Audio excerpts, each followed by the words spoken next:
The massive silver ship of the Galactic Concord hung in Earth's orbit like a second moon. Inside, Ambassador Tyek nervously adjusted his ceremonial robes. His species, the Nari, had evolved as peaceful plant eaters on a world without major predators. The Concord, a union of 17 herbivorous species, had discovered Earth just 3 months ago.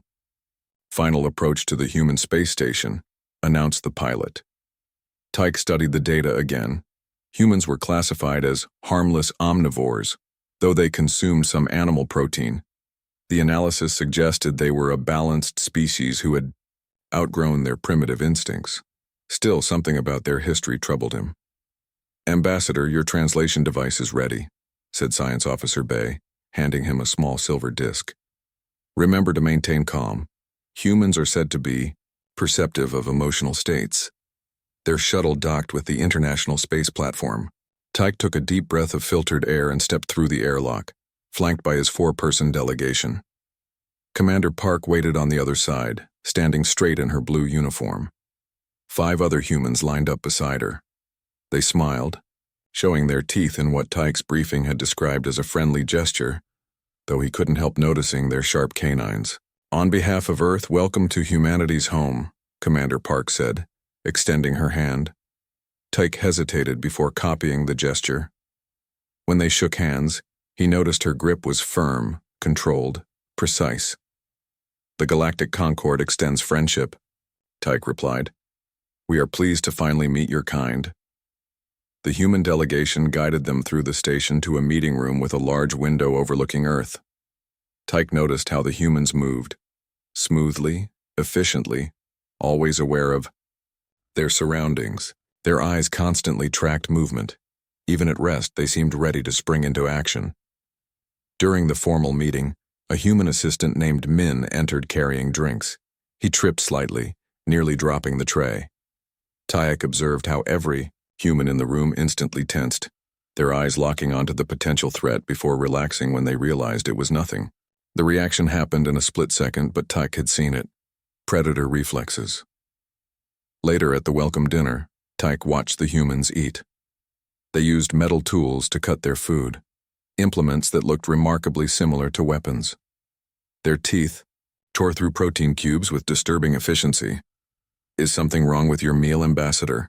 asked Dr. Kim, who sat beside him. "No, it is prepared perfectly for my biology," Tyke replied.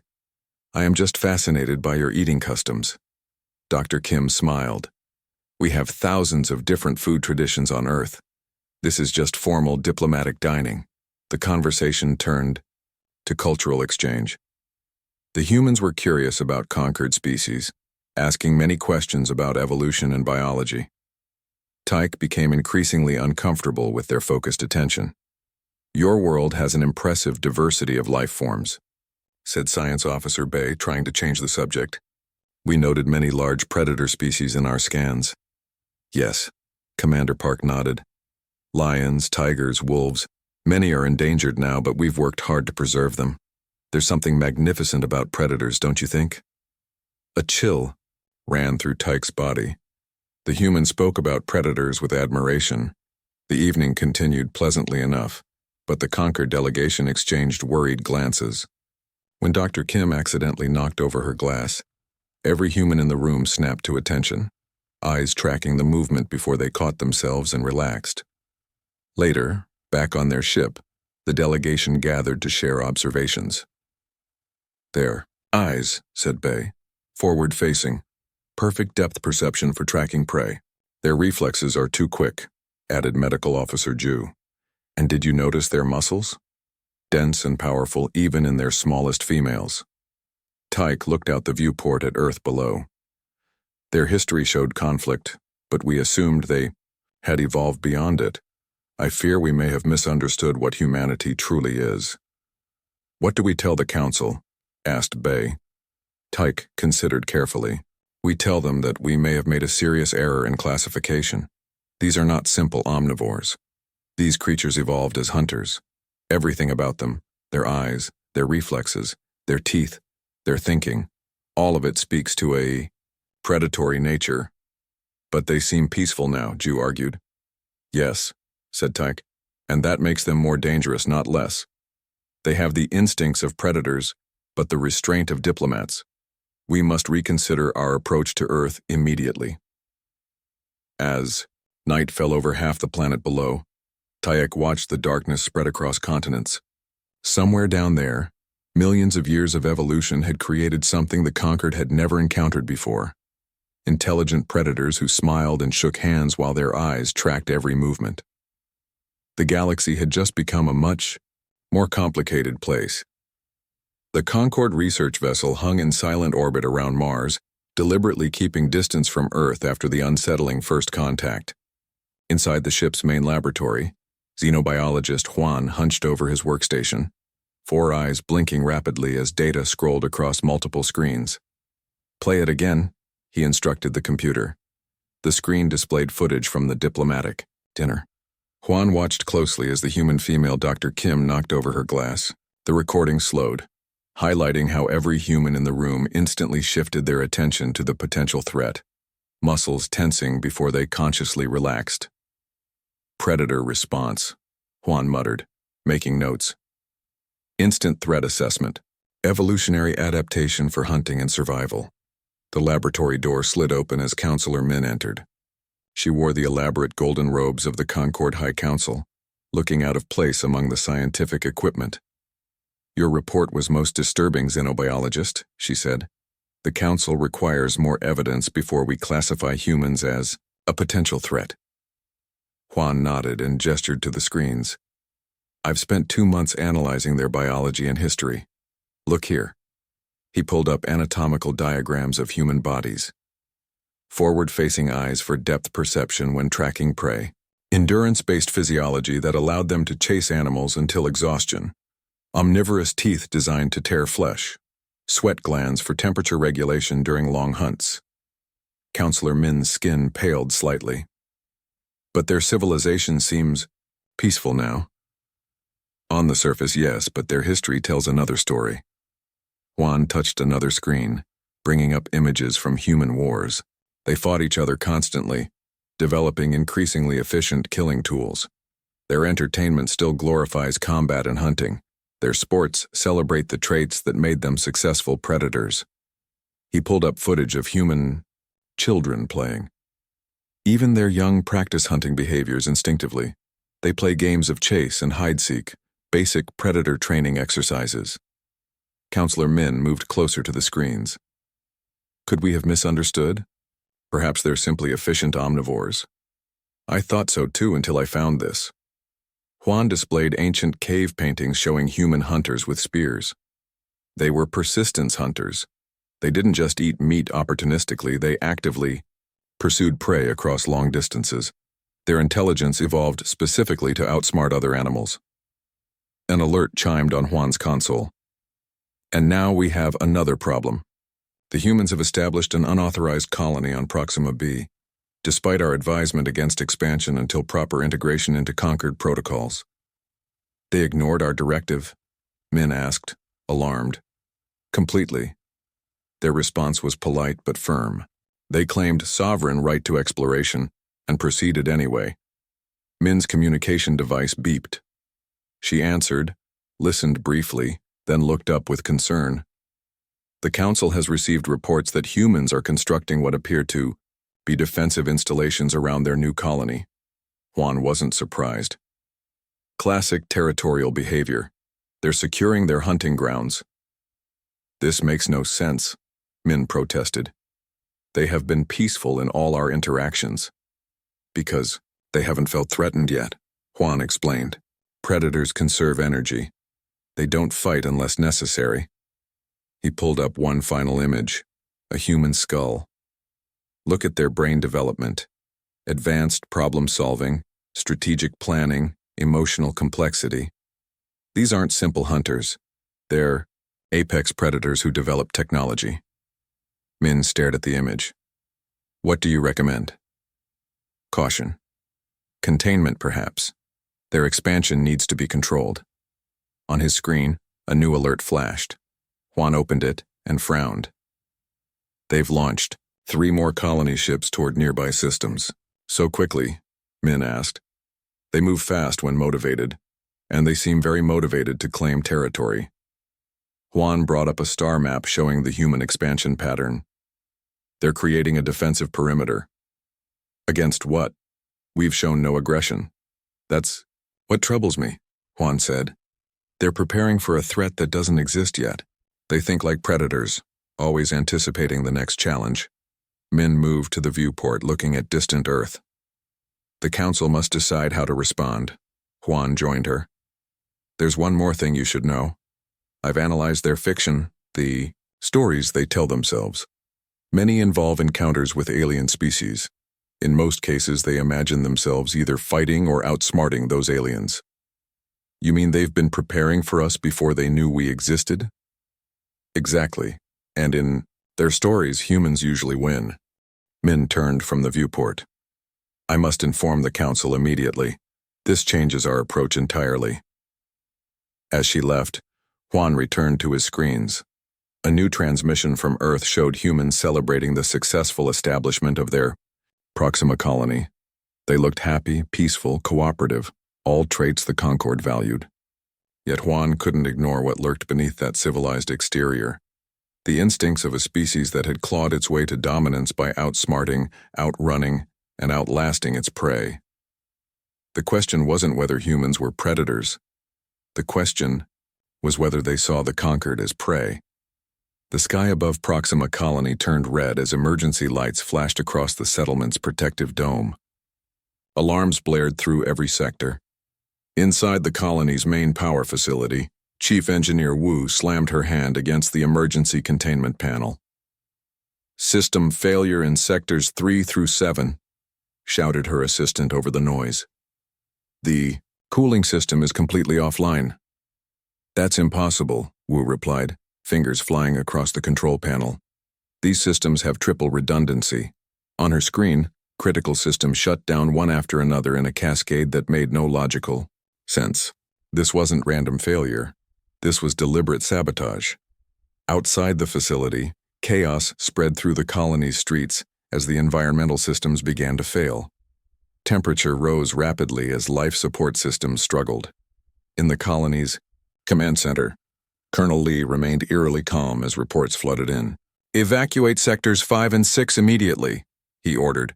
"Security teams to all critical infrastructure points." His second-in-command, Major Jun, looked up from her console.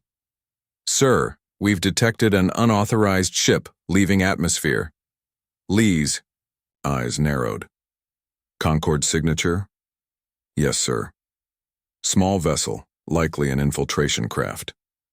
Lee had spent 20 years in Earth's special forces before taking the security position on Proxima. He recognized an attack pattern when he saw one. This was coordinated. They wanted to cripple us. Through the command center windows, he watched as fires broke out in the residential sectors. The sabotage had been precise, targeting systems in ways that would cause maximum damage while minimizing immediate casualties. A warning, not an extermination.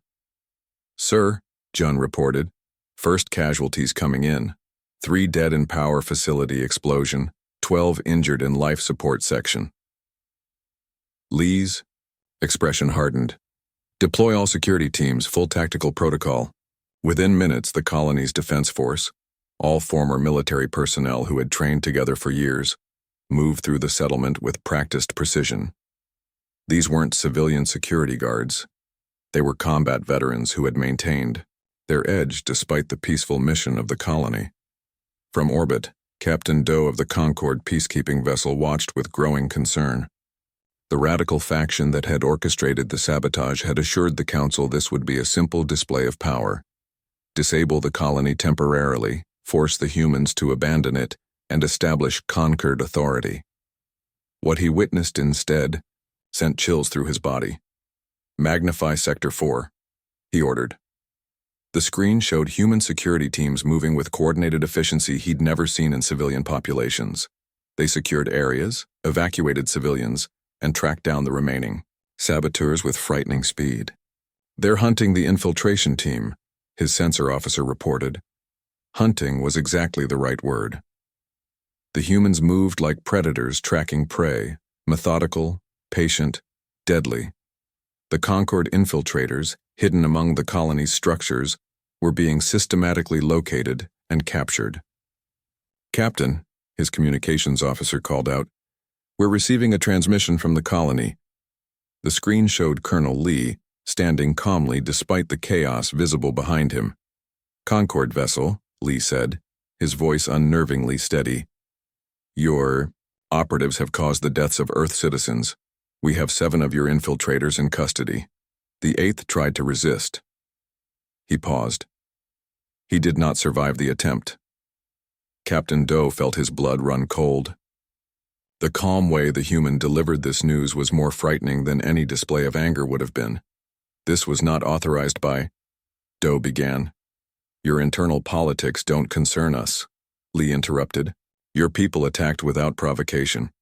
Return to your territory immediately. This colony remains under Earth protection." The transmission cut off. DOH stared at the blank screen.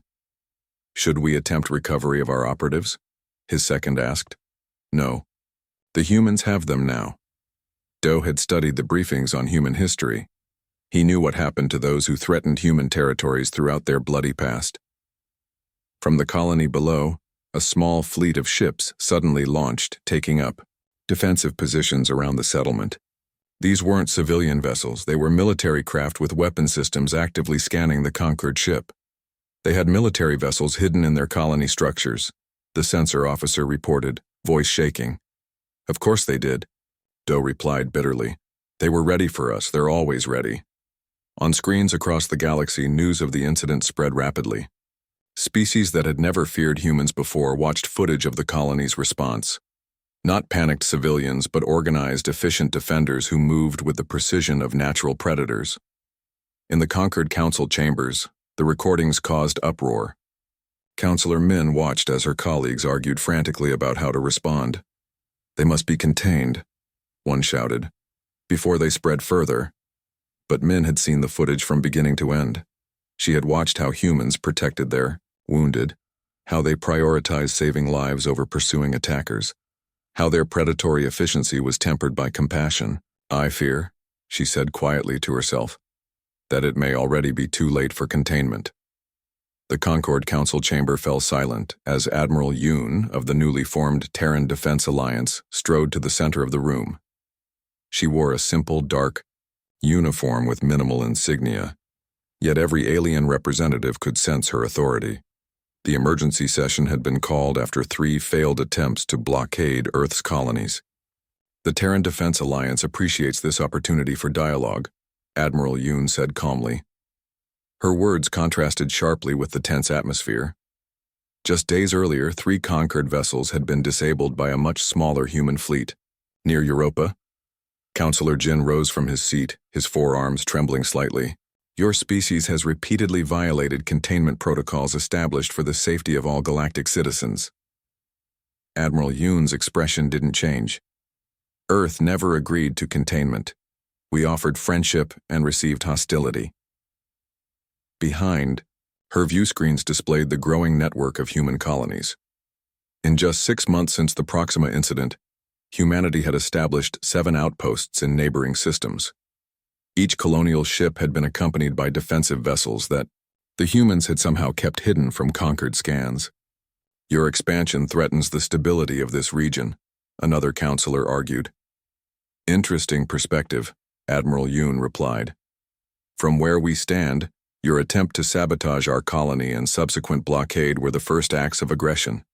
On a nearby monitoring station, Science Officer Bay watched the human admiral carefully. Unlike most species who showed stress through physical signs, the human remained perfectly composed. This calculated calm was more unnerving than any display of anger would have been.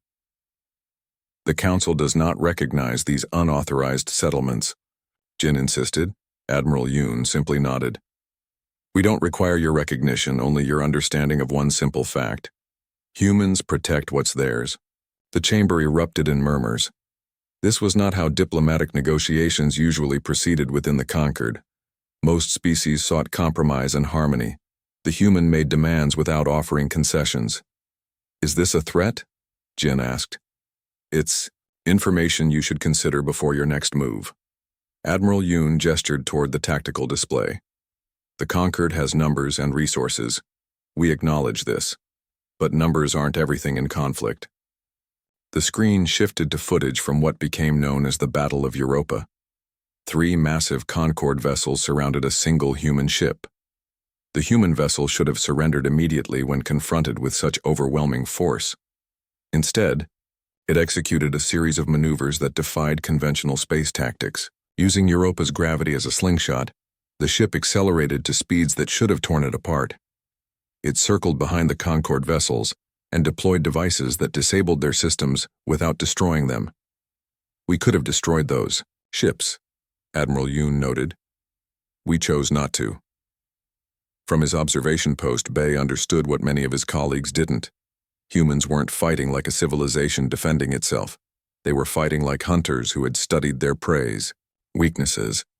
What are your terms? Jin finally asked. Recognition of our existing colonies. Freedom to establish new outposts within reasonable boundaries. A mutual defense pact. Admiral Yoon's voice remained steady. In return, we offer technological exchange and protection. Protection? Another counselor scoffed. From what? Admiral Yoon's eyes narrowed slightly. The galaxy is vast. The Concord isn't the only power out there. Later that night, in a secure room far from the council chambers, Bay met with a small group of senior officials. The humans don't fight the way we expected, he explained. When trapped, most species either surrender or lash out frantically. Humans become more focused, more dangerous. Counselor Min, who had opposed the containment policy from the beginning, nodded. They think like predators because they evolved as predators. They understand how prey behaves because they spent millennia hunting prey. What makes them truly dangerous, Bay continued, is that they combine this instinct with strategic planning. They don't just react, they anticipate. The Europa incident wasn't improvised. They had planned for that scenario. On the display table, a simulation showed the expanding human territory.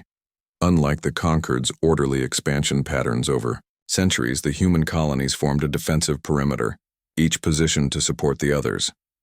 They're establishing a territory and securing its boundaries, Min observed.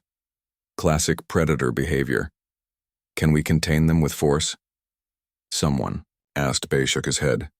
Not without casualties we're unwilling to accept, and each engagement teaches them more about our capabilities while revealing little about theirs. On the main screen, Admiral Yoon's meeting with the council played in a loop. Bay watched the humans' controlled movements, the way her eyes constantly assessed the room, the perfect timing of her statements. Humans had evolved to outsmart prey that could run faster and hit harder. They had become apex predators not through strength alone, but through intelligence and endurance. We must accept their terms, Min finally said, not because they demand it, but because continued conflict with a species evolved for hunting and warfare can only end one way. As the officials filed out, Bay remained, watching the human admiral's composed face on the screen. For the first time in the Concord's long history, they had encountered a species that didn't think like prey. And that changed everything. The emergency alarm blared through the Concord capital city as massive black ships appeared in orbit without warning. From his observation post, Ambassador Taek watched in horror as the first energy beams struck the city's outer districts. Buildings crumbled as if made of sand. Void harvesters, whispered Counselor Min beside him. They've finally found us. For centuries, rumors had circulated about an ancient predatory species that consumed developing civilizations. The Concord had dismissed these as myths until now. The harvester ships moved with frightening precision, targeting defense systems first, then communication arrays.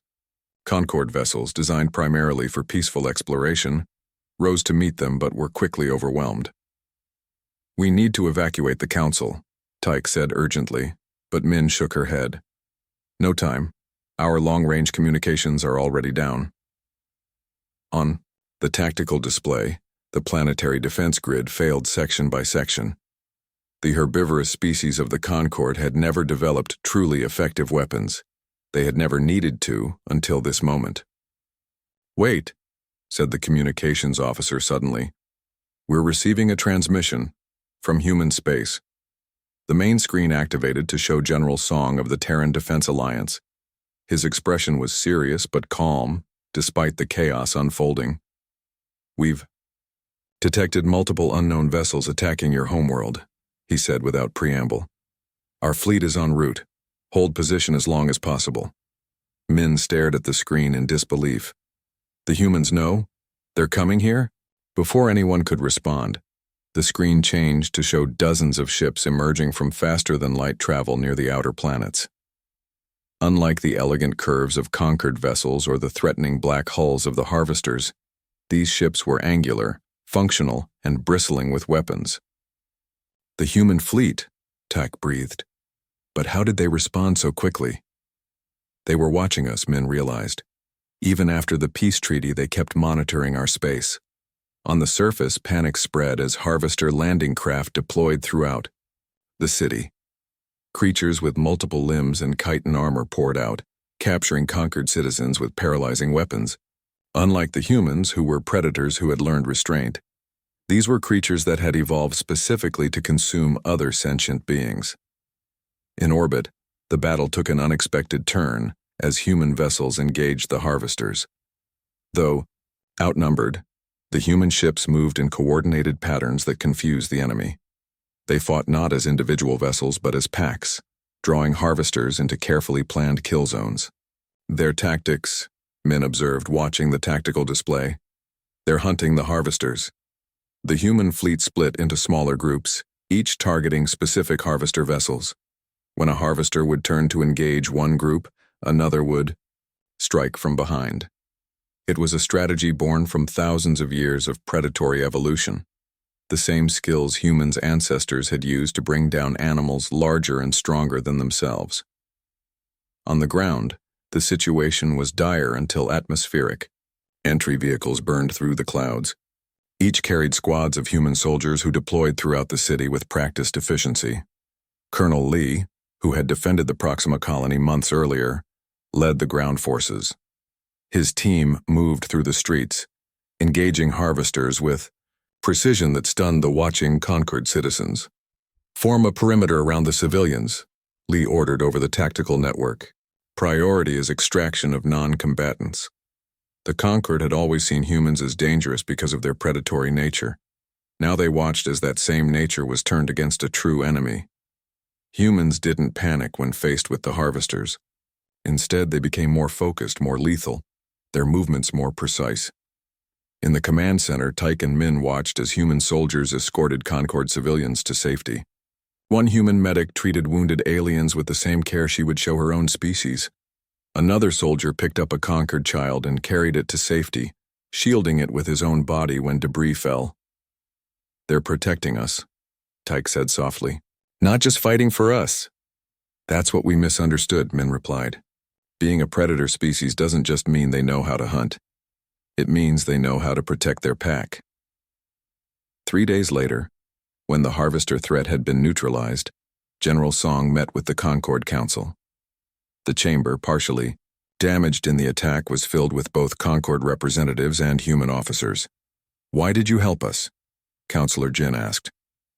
"After our attempts to contain your species, you could have let us fall." General Song looked around the room before answering. "Because that's not who we are. Yes, we evolved as predators. We have instincts and abilities that frighten you. But we also protect what's ours." He paused. "And now, that includes you." "Ambassador," Tyke stepped forward. "We misunderstood your nature. We saw only the danger, not the protection it could offer." "A common mistake," Song replied with a slight smile. "Most predators are also parents. The same instincts that make us dangerous to our enemies make us protective of our allies." As the meeting concluded, Tyek watched humans and conquered species working together to repair the damage. The galaxy had changed forever, and perhaps for the better. Sometimes it seemed the universe needed its predators after all.